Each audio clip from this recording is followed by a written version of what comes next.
Melatonin करके hormone होता है, उसका सिक्रीशन कम हो जाता है, जो जिसके कारण से नींद लगने में परेशानी होती है। जैसे आदमी सोने जाता है, विचार चालू हो जाते हैं, जैसे सोने की कोशिश करेंगे और विचार आएँगे। तो दोस्तों आज का टॉपिक है स्लीपलेसनेस या जिसे अनिद्रा भी कहते हैं या नींद ना आने की समस्या। तो दोस्तों आज हम डिस्कस करेंगे नींद इसके क्या कारण हो सकते हैं और इसका क्या उपाय हो सकता है, क्या इसका ट्रीटमेंट हो सकता है, इन सब पे हम विचार करेंगे दोस्तों। तो दोस्तों नींद ना आने का सबसे मुख्य कारण होता है तनाव, स्ट्रेस। अभी ये हर उम्र के लोगों के लिए अलग-अलग हो सकता है। कोई यंग एज में है तो उसके लिए अलग हो सकता है, मिडिल एज के लिए अलग हो सकता है, ओल्ड एज के लिए अलग हो सकता है, हाउसवाइफ्स के लिए अलग हो सकता है, वर्किंग वुमेन्स के लिए अलग हो सकता है, वर्किंग प्रोफेशनल्स के लिए अलग हो सकता है। तो ये स्ट्रेस जो रहता है ये डिपेंड करता है कि उसकी एज ग्रुप क्या है, उसके सराउंडिंग की कंडीशन क्या है, उस पे भी डिपेंड करता है। अगर दोस्तों स्ट्रेस होगा तो ऑब्वियसली ये है कि दिमाग एक्टिव रहेगा, स्ट्रेस के कारण वो सोचता रहेगा और नींद नहीं आएगी।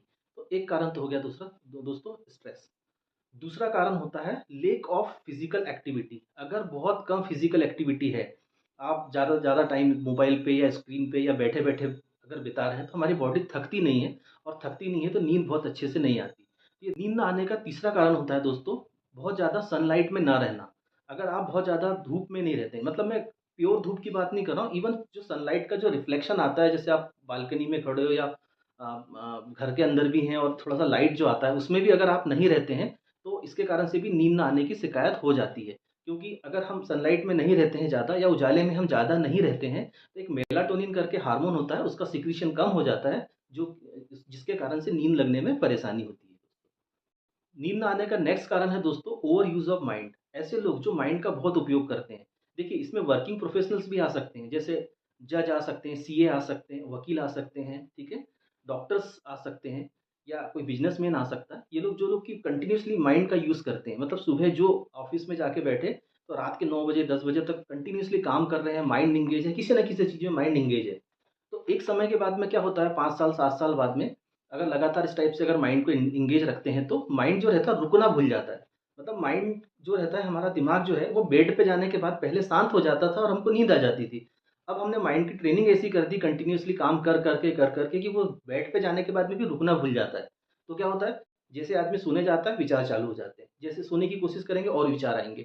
इन लोगों में क्या होता है फिर ये लोग देखता है टीवी या कुछ या मोबाइल कान में लगा के या गाने सुन कर के सोने की कोशिश करते हैं और इनको नींद भी आ जाती है। तो एक कारण दोस्तों ये भी होता है।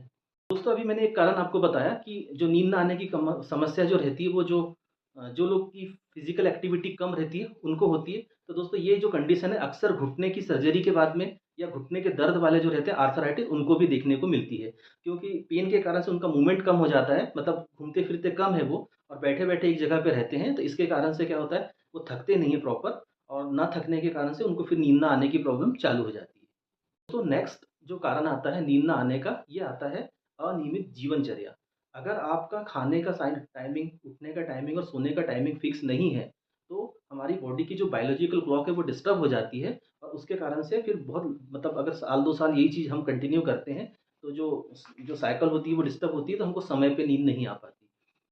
कुछ लोगों में दोस्तों अनयूजुअल फ़ियर होते हैं, उनको फ़ियर के कारण से भी नींद नहीं आती। वो जैसे ही सोने के लिए जाते हैं तो उनको ऐसा लगता है कि कुछ हो जाएगा या उनको कुछ हो जाएगा या कोई मतलब सपोज़ कोई कोई भूत आ जाएगा या इस प्रकार की भी चीज़ें कई बार स्लीपलेसनेस में मिलती है जहाँ पर कि आदमी अकेला नहीं सोना चाहता है और उसी के कारण से उसको फिर स्लीपलेसनेस की प्रॉब्लम हो जाती है। जिन लोगों को भी दोस्तों रेस्पिरेटरी ट्रैक से रिलेटेड प्रॉब्लम है, जैसे अस्थमा है या स्लीप एपनिया है, जिसमें कि साँस रुकती है, उनको भी अगर लंबे समय तक ये प्रॉब्लम रहती है, तो स्लीपलेसनेस का या नींद ना आने की समस्या हो जाती है क्योंकि वो जैसे ही सोने के लिए जाते हैं, वैसे ही उनकी साँस रुकती है, दम घुटता है और नींद खुल जाती है। इसको स्लीप एपनिया बोलते हैं और इसके कारण से भी नींद ना आने की समस्या होती है। तो दोस्तों अच्छी नींद लाने के कुछ उपाय हैं, जिससे कि आपको नींद अच्छे से आ जाए। आप रोज़ अपने जो नींद का जो समय है, उसको निश्चित रखिए। अगर आपने अपना समय फ़िक्स कर लिया, मैं ये नहीं बोलता किसी को भी कभी भी, यहाँ क्लिनिक में भी नहीं बोलता कि आप 9 बजे सो जाओ। आज के समय में 9 बजे सोना हमारी लाइफ़स्टाइल के हिसाब से पॉसिबल नहीं है, शहरी लाइफ़स्टाइल के हिसाब से। तो आप लोग क्या करें, एक 12 के पहले सो जाएँ। 12 और निश्चित समय साढ़े 11 बजे हमको सोना है। 11 बजे बेड पे जाना, साढ़े 11 तक नींद लगनी चाहिए। आप ये समय बना जैसे ही समय बनता है तो हमारी बायोलॉजिकल क्लॉक एक्टिव हो जाती है। कुछ दिन लगेगा आपको इसको करने में 2-5 दिन 10 दिन लग सकते हैं। लेकिन एक बार आपने अगर अपनी हैबिट में ला लिया कि आपको 11 बजे बेड पे जाना है और साढ़े 11 तक नींद आ जानी चाहिए, तो देखना विदिन 1 वीक या 2 वीक आपको 11 के बजे में नींद आने लगेगी और जो नींद की क्वालिटी होगी वो भी सुधरेगी। तो सबसे पहले तो नींद, ये जो मैंने बताया अभी, नींद का टाइम आपको फिक्स करना पड़ेगा। ऐसे ही उठने का भी टाइमिंग फिक्स करना पड़ेगा। मैं 5 बजे उठने नहीं बोल रहा हूँ, 8 बजे के पहले एक टाइम बना लीजिए कि 7:30 मेरे को उठना है। वही हैबिट बनने में 10 से 15 दिन लगेगा आपको, और देखना कि आप कि 7:30 बजे ही नींद खुलने लगेगी। तो सेकंड थिंग ये करना है। तीसरा, अगर किसी को नींद का बहुत ज़्यादा प्रॉब्लम आ रहा है, तो अपने जितने भी लाइफ के जो प्रॉब्लम्स हैं, छोटे छोटे जो प्रॉब्लम्स होते हैं या कुछ काम पेंडिंग होते हैं कई बार, तो आपको इनको भी समय से करना पड़ेगा। छोटी छोटी चीज़ें जो रहती हैं, जैसे किसी से बहस हो गई, इसको अवॉइड करना पड़ेगा। कोई काम पेंडिंग है, उसको आपको समय पे पूरा करना पड़ेगा। तो यदि आपकी लाइफ में आपसे रिलेटेड, आपके काम से रिलेटेड, आपके आपके परिवार से रिलेटेड अगर कम उलझने हैं, तो आपको नींद अच्छी आएगी। अगर अगर आप इन सब चीज़ों को कम नहीं करेंगे, तो आपको नींद अच्छी नहीं आना है, क्योंकि वो चीज़ जो रहेगी, सपोज़ किसी का कोई काम पेंडिंग है, वो आपको, आपका माइंड रात में याद दिलाएगा ही कि ये काम नहीं किया मैंने, या इससे ये करना। तीसरी चीज़ है, लोगों को माफ़ करना सीखिए। अगर आपसे किसी की खुन्नस है, किसी से झगड़ा हुआ है लंबे समय से, तो उसको माफ़ कर दीजिए, क्योंकि आपके माफ़ करने में उसका नहीं, आपका फ़ायदा है। आपका ये फ़ायदा है कि आपके मन से द्वेष निकल जाएगा, तो आप रिलैक्स हो जाएँगे। आप रिलैक्स होंगे, नींद अच्छी रहेगी, और नींद अच्छी रहेगी तो फिर बाकी सब चीज़ें अच्छा रहता है हेल्थ वाइज़। और नेक्स्ट आता है दोस्तों, जिनको नींद की परेशानी, इनको धूप में भी रहना है। तो जो धूप होती है, उससे हमारे शरीर में ऐसे हार्मोन्स निकलते हैं, जैसे मेलाटोनिन है। तो ये क्या करता है, अगर आप दिन भर धूप में हैं, धूप में ज़्यादा आप लाइट में एक्सपोज़र हैं, मतलब बिल्कुल चटक धूप में नहीं, अगर आप सनलाइट के कांटेक्ट में भी आते हैं दिन में 2 से 3 घंटे के लिए, तो मेलाटोनिन का सीक्रेशन अच्छा होता है, जिसको स्लीप हार्मोन भी बोलते हैं। तो ये डीप स्लीप के लिए रिस्पॉन्सिबल होता है। नेक्स्ट आता है कि अंधेरे में सोना है। आप जितना अंधेरा करेंगे, उतना ज़्यादा अच्छी नींद आपको आती है। तो लाइट नहीं होना चाहिए, शोर नहीं होना चाहिए, तो इससे भी नींद की क्वालिटी बढ़ती है। आपके जो मोबाइल रहता है, इसको साइलेंट मोड पे या एयरप्लेन मोड पे डाल के रखें, नोटिफिकेशंस नहीं आने चाहिए। अगर नोटिफिकेशंस टोन बार बार बजती है, तो इससे भी नींद हमारी डिस्टर्ब होती है। अपने मोबाइल में हमेशा जो जो ब्लू लाइट रहती है, उसको ऑफ करके रखें। हर मोबाइल में आजकल फीचर आता है ऊपर आई प्रोटेक्शन का, तो उसको ऑन करके रखें, क्योंकि ब्लू लाइट से हमारी जो आँखें रहती हैं, जो ब्लू लाइट के कारण से हमारे नींद की क्वालिटी ख़राब होती है।